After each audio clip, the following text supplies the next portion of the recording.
अपने वनवास के अंतिम वर्षों में श्री राम, लक्ष्मण और सीता दंडक वन में गोदावरी नदी के किनारे पर पंचवटी स्थान पर अपने रहने के लिए कुटिया बनाते हैं और वहीं पर अपने वनवास का बाकी समय बिताते हैं। एक बार जब श्री राम अपने आंगन में बैठे ध्यान कर रहे थे, तब शूर्पणखा नामक राक्षसी वहां पर आ जाती है। शूर्पणखा वास्तव में लंकापति रावण की बहन थी। शूर्पणखा ध्यान में बैठे श्री राम के सुंदर स्वरूप को देखकर उन पर मोहित हो जाती है। वह एक सुंदर रूपवती नारी का रूप धारण करके श्री राम के पास पहुंचकर उनसे विवाह का प्रस्ताव रखती है। तब श्री राम बड़े ही विनम्र भाव से उसके प्रस्ताव को अस्वीकार कर देते हैं और कहते हैं कि वह अपनी पत्नी सीता को आजीवन एक विवाह में रहने का वचन दे चुके हैं। उस समय लक्ष्मण जी वन से लकड़ियां एकत्रित करने के लिए गए हुए थे और वह भी आ जाते हैं, जिन्हें देखकर शूर्पणखा एक बार उन पर भी मोहित हो जाती है।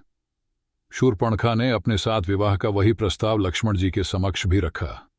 तब लक्ष्मण जी उनको बोलते हैं कि उनके बड़े भाई श्री राम के होते हुए वह उनके योग्य नहीं है।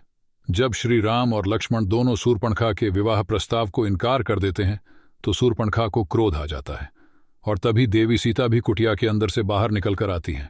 सीता को देखकर शूर्पणखा श्री राम को कहती है कि तुम इस औरत के कारण ही मुझे नकार रहे हो, इसलिए मैं तुम्हारी पत्नी को ही खा जाती हूं।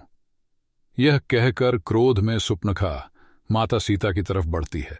तभी श्री राम लक्ष्मण को आज्ञा देते हैं और लक्ष्मण जी अपनी तलवार निकालकर शूर्पणखा की नाक पर वार करते हैं। लक्ष्मण जी के तलवार के वार से शूर्पणखा की नाक कट जाती है और वह रोते हुए वहां से चली जाती है। अपने कटी हुई नाक को लेकर शूर्पणखा अपने भाई और दंडक वन के उस समय के असुर राजा खर के पास पहुंचती है। अपने भाई खर और दूषण के पास पहुंचकर शूर्पणखा न्याय की दुहाई देते हुए रोने लगती है। अपनी बहन को रोता हुआ देखकर राजा खर पूछते हैं कि उसकी यह दशा किसने की है। तब शूर्पणखा रोते हुए खर को बताती है कि श्री राम और लक्ष्मण नाम के दो युवक गोदावरी नदी के किनारे अपनी कुटिया बनाकर वहां पर रहने आए हैं। उन्होंने मुझे अकेली पाकर मेरा अपमान करने की कोशिश की, इसलिए आप वहां जाकर उन दोनों से मेरे अपमान का बदला लीजिए। उनके साथ एक सुंदर नारी भी है जो कि राम की पत्नी है।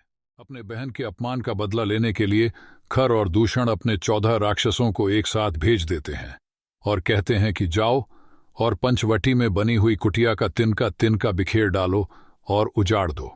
असुर खर के 14 सैनिक एक साथ पंचवटी की तरफ जाते हैं। वहां श्री राम पहले से ही उनका इंतजार कर रहे थे, क्योंकि उन्हें अंदाजा था कि शूर्पणखा अपने अपमान का बदला लेने के लिए अवश्य किसी न किसी को भेजेगी। 14 असुर एक कतार में उनके सामने आकर बोले कि दंडक वन के राजा खर ने का आदेश दिया है कि तुम दोनों भाई हमारे राजा की शरण में खुद को समर्पित कर दो तथा तुम्हारे साथ जो सुंदर औरत है उसे हमारे राजा की सेवा में उपस्थित करो। उनके ये बातें सुनकर श्री राम ने अपने धनुष पर एक बाण साधकर उनकी तरफ छोड़ा और एक ही बाण से उन सभी असुरों का सर धड़ से अलग हो गया, जिसे देखकर शूर्पणखा चौंक गई और फिर अपने भाई खर दूषण के दरबार में आ पहुंची और बोली, रक्षा कीजिए भैया, रक्षा कीजिए। आपके भेजे हुए 14 असुरों को उस राम ने अपने की बाण से मार डाला। यह सुनकर खर दूषण समझ जाते हैं कि श्री राम लक्ष्मण कोई साधारण मानव नहीं है और वह अपनी सेना लेकर खुद ही श्री राम लक्ष्मण से युद्ध करने के लिए चल पड़ते हैं। पंचवटी पहुंचने के बाद खर दूषण श्री राम लक्ष्मण को ललकारते हैं।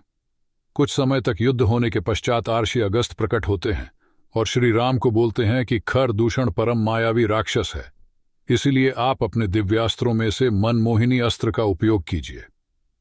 तब श्री राम मनमोहिनी अस्त्र खर दूषण की ओर चला देते हैं, जिसके प्रभाव से खर दूषण की सेना मोहित होकर आपस में ही लड़कर नष्ट हो जाती है और आखिर में श्री राम अपने दिव्यास्त्र के द्वारा दंडक वन के राजा खर का वध कर देते हैं।